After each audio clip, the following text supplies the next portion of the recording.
Hi hello ಎಲ್ರಿಗೂ ನಮಸ್ಕಾರ. ಅನುಗ್ರಹ ಹೊಂಟದ್ದು ಈ ಚಾನಲ್ಗೆ ಕಸಾಲ ದೋಸೆಗಾರ ತೊಗೊಂಡೆ.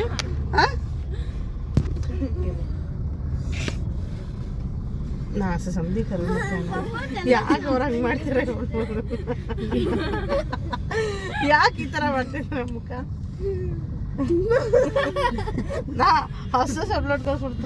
ನೋಡಿದ್ರಲ್ಲ, ನಕ್ಕು ನಕ್ಕು ಸಾಕಾಯ್ತು ನಮಗೊಂದು. ಯಾಕಪ್ಪ ಅಂತ ಹೇಳಿದ್ರೆ ಮಗಳಾಗಿರ್ಬೋದು ಅಪ್ಪ ಆಗಿರ್ಬೋದು ಇಬ್ರು ಕೂಡ ಫನ್ನಿ ಫೇಸ್ಗಳನ್ನ ಮಾಡಿಕೊಂಡು ನಗಾಡ್ಕೊಂಡು ಇದೇ ರೀತಿ ಹೊರಟಿದ್ದಾಯ್ತು. ಯಾಕಪ್ಪ ಅಂತ ಹೇಳಿದ್ರೆ ಟ್ರಾಫಿಕ್ ಸಿಕ್ಕಾಪಟ್ಟೆ ಜಾಮ್ ಇತ್ತು. ಹಾಗಾಗಿ ಇವ್ರು ಹೇಳಿದ್ರು ನನಗೆ ತಲೆ ನೋವ್ತಾ ಇದೆ, ಜಾಸ್ತಿ ಗಲಾಟೆ ಎಲ್ಲ ಮಾಡಬೇಡಿ ಹಂಗೆ ಹಿಂಗೆ ಅಂತ ಹೇಳಿದಾಗ, ಮಕ್ಕಳು ಅದವರು ಗಲಾಟೆ ಮಾಡದೇ ಇರ್ತಾರ, ಮಾತಾಡದೇ ಇರ್ತಾರ ಅಂತ ಹೇಳಿದಾಗ ಈ ರೀತಿಯಾಗಿ ಮಾತಾಡಬೇಕು ಅಂತ ಹೇಳಿಬಿಟ್ಟು ಮೂಕ ಭಾಷೆಯಲ್ಲಿ ಮಾತಾಡಿಕೊಂಡು ತೋರಿಸ್ತಾ ಇದ್ರು.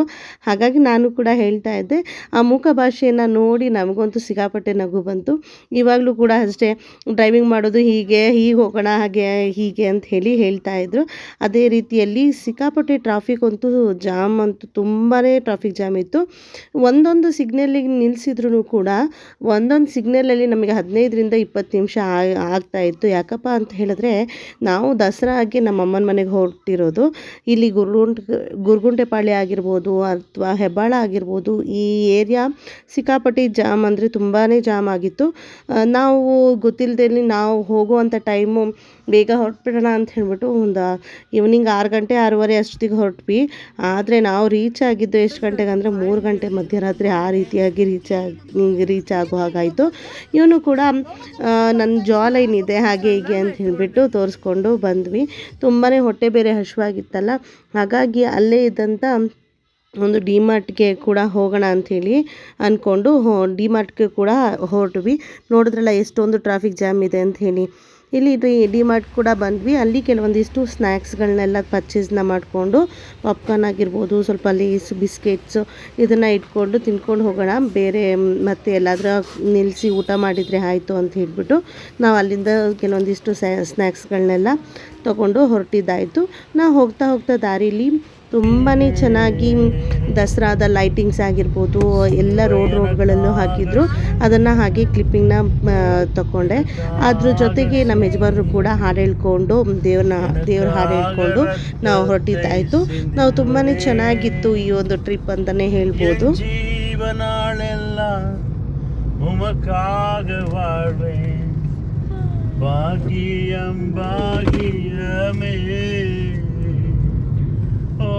கல்வாரி ரத்தம் எனக்காக அல்லோ, எனக்காக சிலுவையை சுமந்தி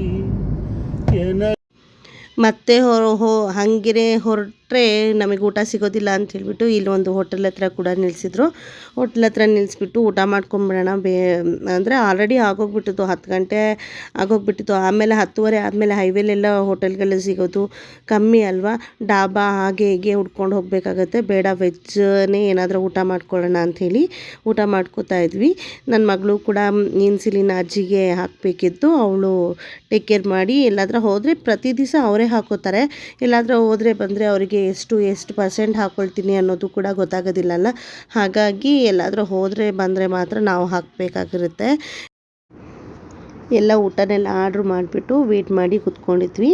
ಊಟಕ್ಕೆ ಏನಪ್ಪ ಆರ್ಡ್ರ್ ಮಾಡ್ಕೊಂಡಿದ್ವಿ ಅಂದರೆ ಪನ್ನೀರ್ ಟಿಕ್ಕಾ ಆಗಿರ್ಬೋದು, ಗೋಬಿ ಮಂಚೂರಿ ಮತ್ತು ಪಾಲಕ್ ರೈಸು, ಫ್ರೈಡ್ ರೈಸು, ಈ ರೀತಿಯಾಗಿ ಆಚೆ ಬಂದ ಮೇಲೆ ಮಕ್ಕಳಿಗೆ ಹೇಳಬೇಕಾ, ಅವ್ರವ್ರಿಗೆ ಇಷ್ಟ ಬಂದಂಥದ್ದು ಅವ್ರವ್ರು ಆರ್ಡ್ರ್ ಮಾಡ್ತಾರೆ. ಸೊ ಆರ್ಡ್ರ್ ಮಾಡಿಕೊಂಡು ಕೂತ್ಕೊಂಡಿದ್ವಿ. ತುಂಬಾ ಟೈಮ್ ಆಗೋಗ್ಬಿಟ್ಟಿತ್ತು. ಇದು ಲಾಸ್ಟ್ ಆರ್ಡ್ರು ಮೇಡಮ್, ಬೇಗ ಹೇಳಿಬಿಡಿ ಒಟ್ಟಿಗೆ ಅಂತ ಹೇಳಿದಾಗ ಎಲ್ಲ ಐಟಮ್ಸ್ ಕೂಡ ಒಟ್ಟಿಗೆ ಬಂದುಬಿಡ್ತು. ಹಾಗಾಗಿ ಎಲ್ಲರೂ ಸರ್ವ್ ಮಾಡಿಕೊಂಡು ಊಟ ಅಂತೂ ತುಂಬಾ ಚೆನ್ನಾಗಿತ್ತು ಅಂತಲೇ ಹೇಳ್ಬೋದು. ತುಂಬಾ ಟೇಸ್ಟಿಯಾಗಿ ಕೂಡ ಇತ್ತು. ಕೊಟ್ಟಂಥ ದುಡ್ಡಿಗೆ ವರ್ತ್ ಅಂತ ಕೂಡ ಅಂತ ಹೇಳಿ ಅನಿಸ್ತು. ತುಂಬ ಚೆನ್ನಾಗಿತ್ತು ಊಟ ಮಾತ್ರ.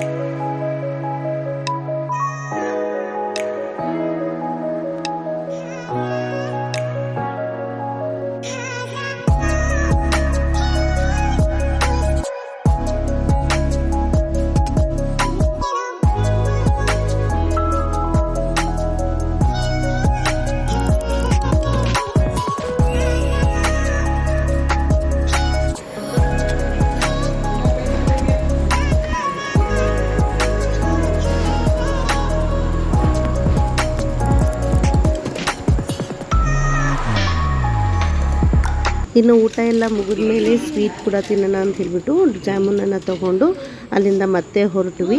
ಹೋಗೋ ದಾರಿಲಿ ನಮ್ಮ ತಂಗಿ ಕೂಡ ಸಿಕ್ಕಿದ್ಲು. ಅಂದರೆ ಇಬ್ಬರು ಅಂದರೆ ಹೆಚ್ಚು ಕಮ್ಮಿ ಅವಳಿಗೂ ನನಗೂ 1.5 ಗಂಟೆ ಟೈಮ್ ಜರ್ನಿ ವ್ಯತ್ಯಾಸ ಇತ್ತು. ನಾವು ಸಿಕ್ಕಾಪಟ್ಟೆ ಟ್ರಾಫಿಕ್ ಜಾಮಲ್ಲಿ ಅಲ್ಲಿ ಇಲ್ಲಿ ನಿಂತ್ಕೊಂಡು ಬರೋ ತನಕ ಅವರು ಕೂಡ ರೀಚ್ ಆದರು. ನಾವು ಕೂಡ ಸ್ವಲ್ಪ ಹೊತ್ತು ವೇಟ್ ಮಾಡಿದ್ವಿ, ಅವರು ಕೂಡ ಬರಲಿ ಅಂಥೇಳಿ. ಅದೆಲ್ಲ ಆದ ನಂತರ ಇಲ್ಲಿ ಒಂದು ಆಲ್ರೆಡಿ ಆಗಿತ್ತು ಅನ್ಸುತ್ತೆ, ಇದು ನಾವು ವೇಟ್ ಮಾಡೋಕೆ ನಿಂತಾಗ 2 ಗಂಟೆ ಆಗಿತ್ತು. ಇಲ್ಲಿ 2 ಗಂಟೆ ಹೈವೇಲಿ 2 ಗಂಟೆ ಟೈಮ್ ಆಗಿತ್ತು. ಅಲ್ಲಿ ಹೈವೇಲೇ ನಿಂತ್ಕೊಂಡು ಟೀ ಎಲ್ಲ ಕುಡ್ಕೊಂಡು ಮತ್ತೆ ಹೋಗೋಣ ಅಂತ ಹೇಳ್ಬಿಟ್ಟು ಅಲ್ಲೂ ಕೂಡ ನಿಂತ್ಕೊಂಡಿದ್ದಾಯಿತು.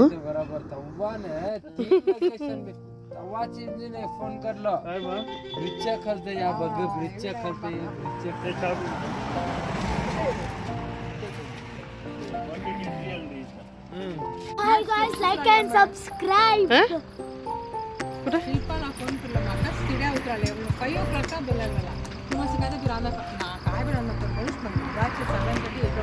माई काय बोलून बोललो तिला धनुषला.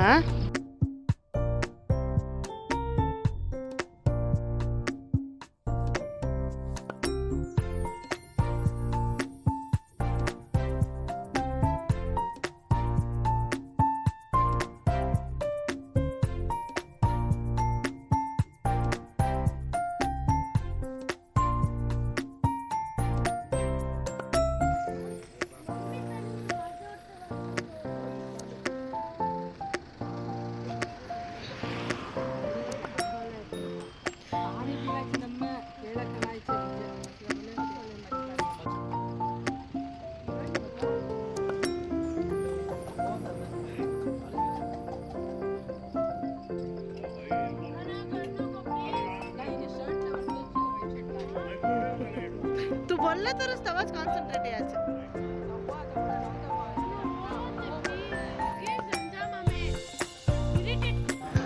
ಅಲ್ಲಿಂದ ಗಾಡಿ ಹತ್ಕೊಂಡು ನಮ್ಮ ಏರಿಯಾಗೆ ಬಂದೇ ಬಿಟ್ವಿ. ನಮ್ಮ ಏರಿಯಾ ಇನ್ನೇನು ನಮ್ಮ ಮನೆಗೆ ಇನ್ನೇನು ಒಂದು 2 ಕಿಲೋಮೀಟ್ರ್ ಇದೆ ಅಂದಂಗೆ ಅಲ್ಲೂ ಕೂಡ ಲೈಟಿಂಗ್ಸ್ ಎಲ್ಲ ಹಾಕಿ, ಅದು ದೇವಸ್ಥಾನದ ಹತ್ರ ಆಗಿರ್ಬೋದು ಅಥವಾ ಬೀದಿಲಾಗಿರ್ಬೋದು, ಡ್ಯಾಮ್ ಹತ್ರ ಆಗಿರ್ಬೋದು, ತುಂಬಾ ಚೆನ್ನಾಗಿ ಲೈಟಿಂಗ್ಸ್ ಅರೇಂಜ್ಮೆಂಟ್ಸ್ ಎಲ್ಲ ಮಾಡಿದರು. ಹಾಗಾಗಿ ಅದನ್ನು ಕೂಡ ನೋಡಿಕೊಂಡು ಕ್ಯಾಪ್ಚರ್ ಮಾಡಿಕೊಂಡು ನಾವು ಹೊರಟಿದ್ದಾಯಿತು.